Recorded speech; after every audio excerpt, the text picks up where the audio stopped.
വിഷുവിൻ്റെ സമയമായത് മുതൽ ഒരുപാട് ചക്ക പല ഷോപ്പുകളിലും കാണാറുണ്ടായിരുന്നു കേട്ടോ. അപ്പോൾ ഞാനിങ്ങനെ വേണമെന്ന് വിചാരിച്ച് ഇപ്പോൾ അവസാനം ഞാൻ വാങ്ങിച്ചിട്ടുണ്ട്. അപ്പോൾ ലുലുവിൽ ഇപ്പോൾ ചക്കയുടെ സീസണാണ്. ചക്ക കൊണ്ടുള്ള ബിരിയാണി, പായസം മുതൽ പല ഐറ്റംസും ഉണ്ട്. അപ്പോൾ അവിടെ നിന്ന് വാങ്ങിച്ചതാണ് ഇപ്പോൾ ഇത്. ഈ ഒരു പീസിന് 8 ദിർഹംസ് ഉണ്ട്. എന്നാലും ആഗ്രഹം കൊണ്ട് വാങ്ങിച്ചതാണ് കേട്ടോ. അവിടെ നിന്ന് അവർ പറഞ്ഞിട്ടുണ്ടായിരുന്നു നല്ല ചക്കയൊന്നും അല്ല എന്നുള്ളത്. അപ്പോൾ നമുക്ക് എന്തായാലും ഒന്ന് തുറന്നു നോക്കാം. അപ്പോൾ ഇത്രയും പീസേ ഉള്ളൂ. അപ്പോൾ ചക്ക മുറിക്കൽ നല്ലൊരു ടാസ്ക് തന്നെയായിരുന്നു. ആദ്യം തന്നെ ഞാൻ കുറച്ച് വെളിച്ചെണ്ണ കയ്യിലും കത്തിയിലൊക്കെ ആക്കിയ ശേഷമാണ് മുറിക്കാൻ തുടങ്ങിയത്. പക്ഷേ കത്തിക്ക് കുറച്ച് മൂർച്ച കുറവായിരുന്നു. അപ്പോൾ ഇത് നല്ല ബുദ്ധിമുട്ടിയിട്ടാണ് ഞാൻ ഓരോ പീസായിട്ട് മുറിച്ചെടുത്തത്. മുറിക്കുന്ന കൂടെ തന്നെ ഞാൻ കഴിക്കുകയും കൂടെ ചെയ്യുന്നുണ്ട് കേട്ടോ.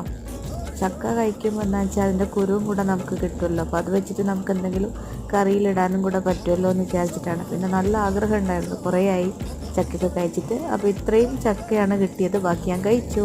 അപ്പോൾ ഞാനിത് ഫ്രിഡ്ജിൽ വെക്കാൻ പോവുകയാണ്, നാളെ കഴിക്കാം.